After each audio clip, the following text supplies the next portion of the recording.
Hello বন্ধুরা, আমি বর্ণা। আজকে তোমাদের সামনে আবার একটা ছোট্ট ভিডিও নিয়ে হাজির হয়েছি। তো তোমরা সবাই কেমন আছো কমেন্ট বক্সে কিন্তু অবশ্যই জানিও। আমি খুব খুব ভালো আছি। আর সকাল সকাল আজকে স্নান করে রান্নাঘরে ঢুকে পড়েছি। রান্না করব ভেটকি মাছের কাটা চচ্চড়ি। এই যে দেখছো, এইদিকে ভেটকি মাছ ভাজা হচ্ছে আর ওইদিকে ডুমো ডুমো করে আলু কেটে আলুটাও ভাজা হচ্ছে। কিছুটা মাছ ভেজে রাখা আছে আর একবার ভাজলেই মোটামুটি হয়ে যাবে। আর এদিকে কাঁচা লঙ্কা, জিরে, আদা সবের একটা পেস্ট তৈরি করে নিয়েছি। আর এখানে গরম তেলের মধ্যে দিয়ে দিচ্ছি পেঁয়াজ। আর আমি কিন্তু খুব ভালো রান্না জানি না, তোমরা কিন্তু বলো না যে এই রান্নাটা আবার দেখাতে হবে। ভাবলাম যখন রান্নাই করছি একটুখানি তোমাদের সঙ্গে শেয়ার করি। তো গরম তেলের উপরে পেঁয়াজটা দিয়ে দিয়েছি, এটাকে ভালো করে লাল লাল করে ভেজে নেব। এর উপরে পেঁয়াজটা লাল লাল করে ভাজতে তো একটু টাইম লাগবে, ওই জন্য পেঁয়াজটা ভালো করে নেড়ে চেড়ে ভাজছি আর তোমাদের সঙ্গে একটু গল্পও করছি। আজকে তো সারা দিন ধরে বাইরে প্রচুর বৃষ্টি হচ্ছে, কোথাও বেরোনোর উপায় নেই।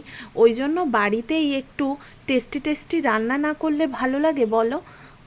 এরম সারাদিন ধরে বৃষ্টি হলে আমার কিন্তু খুব ভাল লাগে। আর কার কার এরম বৃষ্টি হলে সারাদিন ধরে ভাল লাগে কমেন্ট বক্সে কিন্তু জানিও অবশ্যই। কিন্তু একটা খুব বিরক্তির জিনিস, সেটা হলো জামা কাপড় তো শুকনো হচ্ছে না, প্রচুর জামা কাপড় জমে গেছে। তো চলো তোমাদের সঙ্গে গল্প করতে করতে পেঁয়াজটা আমার অনেকটাই ভাজা হয়ে গেছে লাল লাল করে। এর এরপরে ভাবছিলাম মশলাটা দিয়ে দেব, কিন্তু মা পাশ থেকে বলল এখনও পেঁয়াজটা আরেকটু ভালো করে ভাজা হবে, তারপরেই মশলাটা দিতে হবে। তো পেঁয়াজটা আরেকটু ভাজতে দিলাম, আরেকটু ভাজা হচ্ছে, গ্যাসটাও একটু জোরে করে দিয়েছি। আর আর আমার না ক্যামেরা ধরার কোনো লোক নেই, একাকেই করতে হয়, ওই জন্য ধরে ধরে খুব অসুবিধা হয়।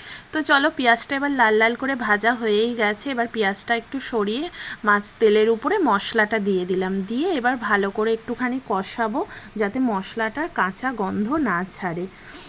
মশলাটা বেশ লাল লাল করে ভাজা হয়ে যাবে। আর মশলাটা বেশ লাল লাল করে ভাজা হয়ে যাবে, তারপর এর মধ্যে একটুখানি নুন দিয়ে দেব, আর পরিমাণ মতো নুন। আর এতে তো আমি কাঁচা লঙ্কা অ্যাড করেইছি, আর তার সঙ্গে একটুখানি গুঁড়ো লঙ্কা দেবো, হ্যাঁ, কেননা ওটা কালার হওয়ার জন্য। আর হলুদ দিয়ে দিয়েছি, এবার একটুখানি গুঁড়ো লঙ্কা দেবো, তারপরে টমেটো দিয়ে এটাকে আবার খুব ভালো করে কষবো।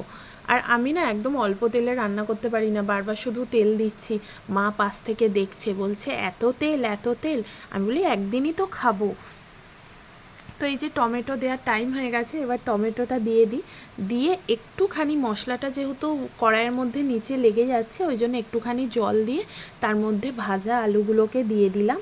আর এরপরে ভেটকি মাছের কাঁটাগুলোকে এর মধ্যে দেব, দিয়ে ভালো করে নাড়িয়ে চাড়িয়ে আরও একটুখানি অল্প একটুখানি জল দেব। আর আজকে এটার যখন ভয়েসটাকে অ্যাড করছি মনে মনে ভাবছি সেদিন রান্নাটা জাস্ট অসাধারণ হয়েছিল। মানে আমি এত সুন্দর রান্না করতে পারি আমি এই প্রথম জানলাম। হ্যাঁ, কখনো রান্না আমি করি কিন্তু হয়তো নুন একটু বেশি হয়ে যায় বা ঝালটা একটু বেশি হয়ে যায়। সেদিন কিন্তু সব কিছু না চেখে দেখে সব কিছু একদম পারফেক্ট হয়েছিল, আর কালারটাও খুব সুন্দর হয়েছিল। আর সবাই খেয়েও বলেছিল কিন্তু খুব সুন্দর হয়েছে। তো এরপরে এর মধ্যে একটু গরম জল অ্যাড করে দিলাম, দিয়ে এবার ঢাকা দিয়ে দিয়েছি, এটাকে ফুটে গেছে। আর একটু ধনে পাতা আর গরম মশলা দিয়ে ব্যাস রান্না একদম কমপ্লিট। তো চলো আজকের মতো টাটা বাই বাই। আমারও রান্না হয়ে গেছে আর এত সুন্দর গন্ধ বেরিয়েছে, মনে হচ্ছে এক্ষুনি খিদে পেয়ে গেছে। হ্যাঁ, এক্ষুনি খেতে বসে পড়ি। তো চলো আজকের মতো টাটা বাই বাই। ভালো লাগলে একটা লাইক আর কমেন্ট করো।